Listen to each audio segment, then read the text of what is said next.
Number 4, identifying rules that were unspoken and boundaries. Let me say this. When it comes to relationships, to stay out of conflict, it's going to be important to know the patterns of your person, understand their behaviors, and understand why they do what they do or respond the way they respond. Let me give you an example.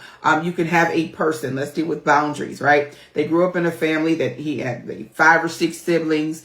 They were always going through all of his stuff. He didn't, to be mean, they put their hands on his food. And so he has a rule, that's my box of Cheez-Its. Don't stick your hand down in my box of Cheez-Its. I'll pour you some in a bowl, but I don't want anybody touching my food.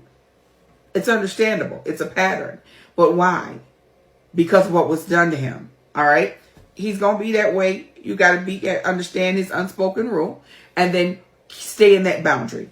If you understand someone's trauma, because that's usually what's caused it, and why there's an unspoken rule there, when you figure out that rule, you need to even ask this while y'all dating, is there anything that kind of just, plucks your nerve? Why? Because you want to see the pattern so that you're not caught off by surprise if you do something and they respond. All right. So remember, each of us have our own belief system that has unspoken rules, and we set boundaries, and it's important to find out what those are.